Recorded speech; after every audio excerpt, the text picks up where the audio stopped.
ADHD. It is a misunderstood subject within the society we live in. Join me on my journey to help you understand ADHD better and to know what it is like for those who have the disorder.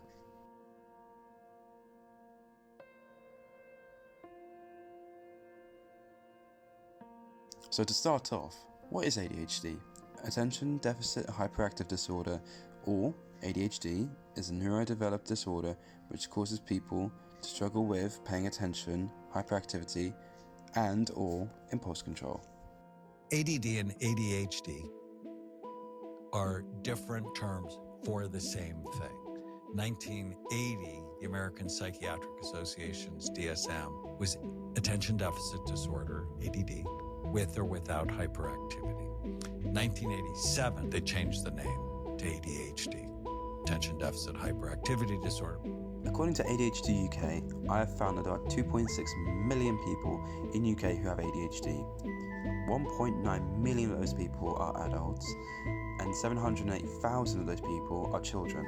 To give you a better understanding of the condition, I will be interviewing 3 people who have ADHD, and I will be asking them questions on their ADHD and what their lives are like because of it. I will be interviewing my older brother Cass, my friend Zoe, and my brother's friend Erjan.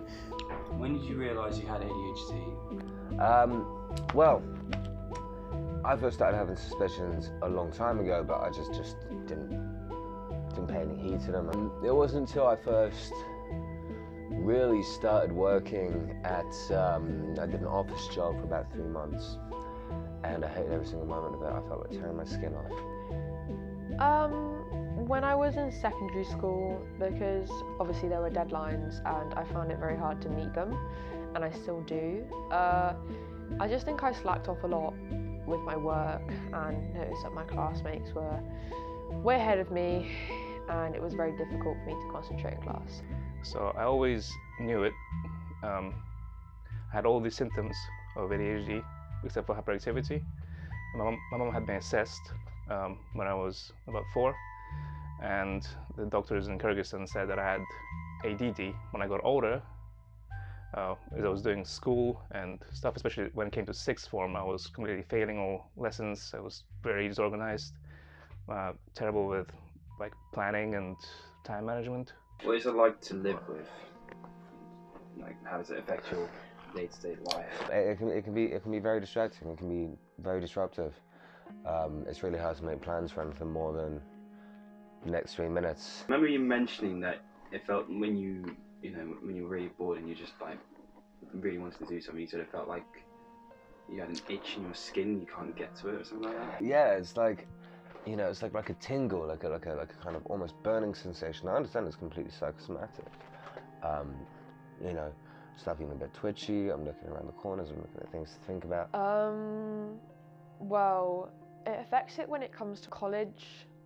I find it very hard to keep up and stay on track, and when I do, I'm very easily distracted, and it's the same at home. Like if I have a task, such as washing the dishes, I'll keep putting it off until it's too late anyway, so.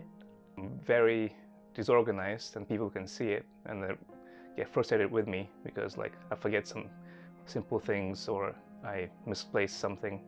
It's like I don't mean to do it, but let's say, in fact, I think my dad actually went off on me today because I ate my breakfast and then I washed the plate, but I forgot to actually put it in the dishwasher. And it's like, it's right there right next to it, but I didn't do it because my mind just went elsewhere and it just went. So how do you cope with it? I crack jokes at everyone's expense. I ask ridiculous hypothetical questions, sometimes genuinely ridiculous. I'll ask like some really deep philosophical ones. Fortunately, my mum's very good at humouring me on this. A lot of my friends are very good at humouring me on this. I have a ridiculous amount of hobbies. I do Muay Thai, I go to the gym, I do salsa dancing, I also work a physical thing in the daytime. I'll just be listening to music, cooking. Setting timers really helps when it comes to getting distracted and not doing what you're supposed to do. So setting a timer and saying, I'll complete this until the timer stops, and then I'll take a small break, really helps, because a lot of the time I do need to take breaks and it helps me to get back on track. There was this technique, it's called the Pomodoro technique, which they've introduced at work for me. It's like you do 30 minutes of work, then you do like a 5-10 minute break, then you do 30 minutes of work, a 5-10 minute break, so that you put your mind back in gear. And the last question is, how has medication helped with your ADHD? ADHD has been really detrimental to me because, like, in terms of especially deadlines, working by myself, doing assignments, that sort of stuff. Like, I'm fine if it's some active work I could do with my own hands, but if I gotta write it, I gotta set myself deadlines, remind myself to do it, and actually sit down and focus on it, it's terrible. So I had, as I said, 2 years worth of work, like all over the place. So some stuff wasn't quite finished, some stuff needed reworking, but I was putting it off and off. Then once I got medicated, pretty much within the first 2 months of it, I've caught up on all that work that I've been putting off for 2 years and finished my qualification